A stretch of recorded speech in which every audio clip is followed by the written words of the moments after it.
Next stereo receiver up for vintage gear review is this Scott 375R stereo receiver. You know, it was hard to find information about this receiver. As best as I can guess, it was manufactured around 1980, 1981. It's a direct couple amplifier, 65 watts per channel. The weight and dimensions were not posted. I did not go out there and I didn't measure this. If I do measure it, I'll post it naturally in the slide. But as I'm doing this, I realize I did not take the weight or the measurements. In terms of the series, there's not much information to go on.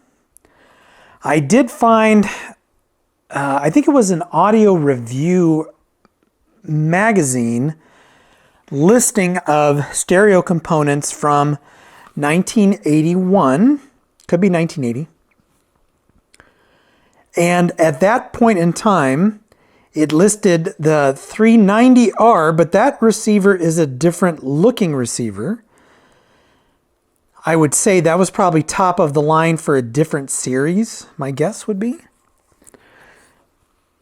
As far as this 375 goes, they listed a 375R, a 355R, a 335R, a 325R. And I've seen information about a 385R out there, so I think the 385, if it existed, was the top of the line, with this being right beneath that one. So this would have been the equivalent, and I'll get into this in a minute. The equivalent would be a Pioneer SX 3800. The 3900 was the top of the line receiver. The 3800 was right beneath that one. So aesthetics, Fluoroscan, blue line.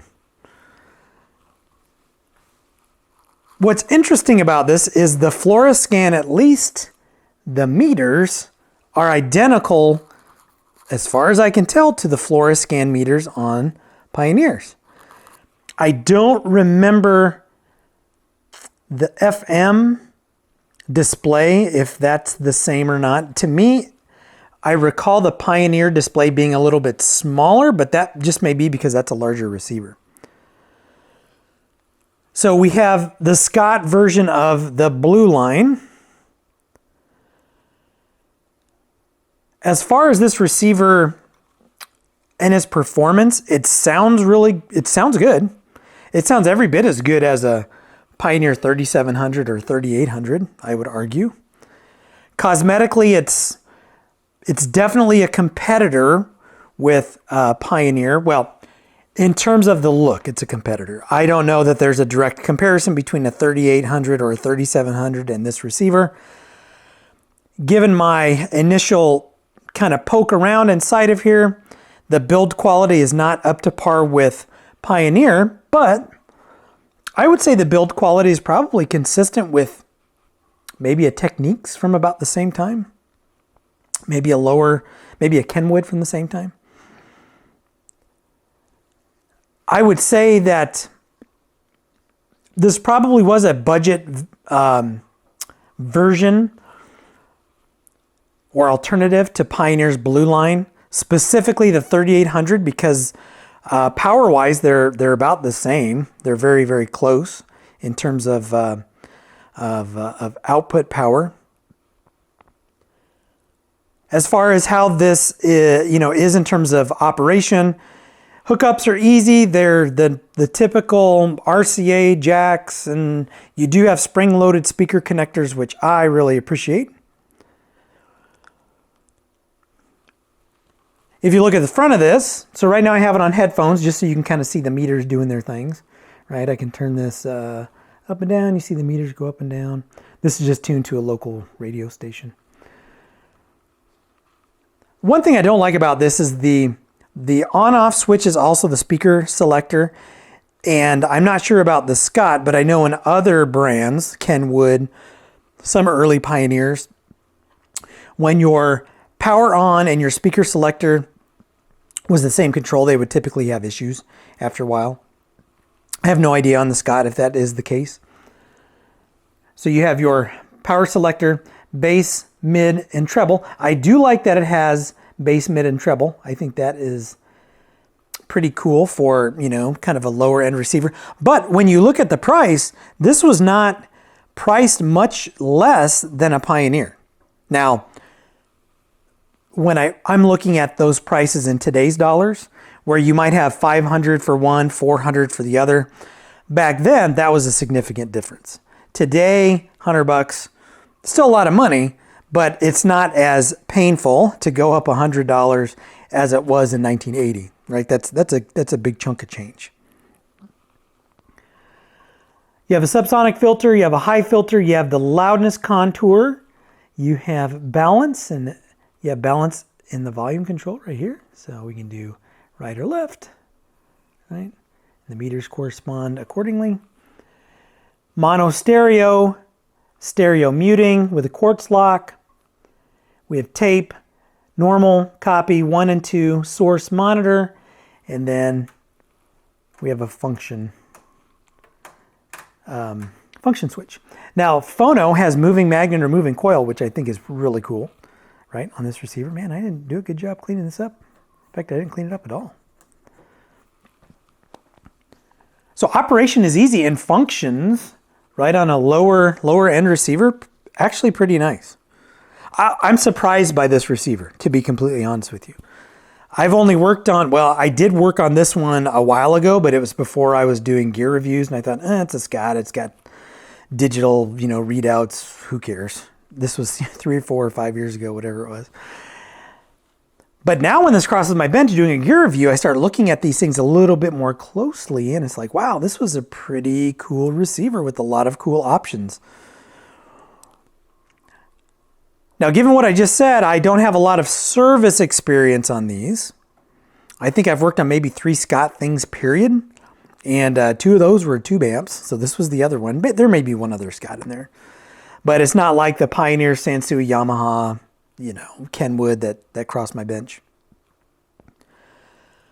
So as far as serviceability goes, I really have nothing to add, other than when I was doing my research for the video, I did find several references to a ribbon cable in here that is known to break or you know, basically, I'd say fray, but fray probably isn't the right word, but ribbon cable that will weaken over time, and the wires inside the ribbon cable will break. That's about the only common service or repair item I saw on these. Everything else was consistent with any other stereo receiver. So again, there was nothing like, okay, if you get one of these, you've got to go replace, you know, this transistor, or it's full of bad transistors, or you've got this issue over there that you need to address. I didn't see any of that other than this ribbon cable. So given the fact that I don't know much in terms of the serviceability of these and those things to look out for, if you were to pick one of these up, things that you'll want to pay attention to, the Fluoroscan, I've talked about that with my Pioneer videos. The Fluoroscan, if that display is bad, it may be a very simple repair, or the Fluoroscan is toast. These are vacuum sealed. The vacuum seal breaks, the Fluoroscan goes. So you have the scan, or the Fluoroscan display that you definitely want to pay attention to. See if it's on. Make sure the numbers over here, if it shows FM or something, they're not goofy. You know, like instead of 88 through 108, it has, you know, 599 on the FM display, because that means you have something goofy with the display portion of the FM section. This uses some little plastic housings for the cabinet screws. And I know on Sansui's, those are very, very easy to break, and they get really brittle after several years. I would look for those. All of these are intact, so those are good. So basically, if those are missing, if I remember correctly, you've got to change, or you have to add a washer to the screw to get these to lock in. And that's only if it's not just a hole there. If it's just a hole there and the plastic thing holds it in place, then you're kind of hosed. Then you just, you know, set it in position and forget about it. Naturally, completeness in terms of the knobs, cracked glass, things that, you know, on a Scott, they don't sell many of these. I didn't see anything listed or many, well, I didn't see any listings in terms of these units for parts or repair. So if you find one and it's missing a knob or missing some glass or something significant like that, you may have a hard time. Man, I really got to clean this up. You may have a hard time finding parts for these. You know, can you find one of these covers if it's missing? Can you find one of these if it's missing? I don't know. A cabinet, if the cabinet's, you know, beat to snot. This does look like it suffers from, it has vinyl veneer, so it's shrink a little bit, you know, over the past 40 years. So, you know, cosmetics, make sure cosmetically it's good. The Fluoroscan is the big one. As a matter of fact, when I did the research for this video, there were no sales. No sales listed on eBay. I don't like to go by asking price because naturally if it's listed out there and someone's asking a certain amount of money for it, it means that it hasn't sold. I could find probably a listing for one of these for $600 or $800 or something crazy. And if I find those when I go to edit this in a couple of weeks, I'll be sure to include those. Also, if I do find some sales, I'll flash them up here. But as of today, there were no sales. So what I'm about to cover is going to be a complete wag on my part, just, you know, from someone who prices these and am involved with the sale of them occasionally. So I would say, you know, if you were to find one of these in really, really, really good condition, I would consider this one really, really, really good condition. The only additional thing that I would add is if it came in the box, if that's important to you, if it were recapped or something like that, I could see $400 or more for one of these in perfectly pristine museum piece quality condition. For one like this is more in that $350 range, right? If you're going to pay $450 or $5 for one of these that looks like you just pulled it out of 1981, this one, given the few minor issues it has, you know, the veneer's kind of shrunk, and I mean, the panels are in good shape, and it definitely needs to be cleaned. But other than that, it's in really, really good shape. But I just don't have the box, the manual. It hasn't been recapped, anything like that. So I would say, you know, $350-ish. One that's maybe not in as nice of condition as this one. Maybe you've got some marring. Maybe you've got a knob missing or something like that. Something minor. Well, a knob for this could be major, but let's say something minor. Let's say it's cosmetically kind of beat up. Scratched. Veneer is maybe peeled off on some of the end caps. $250 is what I'm guessing. And again, I'm thinking, what would I price this at 402 vinyl? Because I usually price the gear that goes out. This one will go out at $350. Maybe $400. I don't know that I'll go as high as $400 on this. Again, a little bit worse cosmetic condition. You know, an example like that would be $250. One of these for parts, I wouldn't even venture a guess. Less than $100, maybe $150. Depends on what it's missing. If it's missing a faceplate, when are you going to find one of those? If it's got cracked glass, how are you going to repair that? If it's missing a bunch of knobs, are you going to be able to find them? Are they going to be, you know, since they're going to be rare, a lot of people confuse rare with valuable. So are you going to be able to get knobs for less than $40 a knob? If a pot's bent or something on one of these? So it's really hard to gauge what one of these would be worth if you were to pick it up to repair. But I know that I would not pay more than probably $100, and that's only if it's complete. You know, I could probably sort out the electronics minus the FM section because I'm guessing it has some integrated circuits in there that may just die and you can't replace them. But one like this looks like this, clean like this, but let's say it's not making any sound, I wouldn't pay more than $100 for it. And I'm not even sure what kind of outputs this has, if it has power packs, if it has discrete components.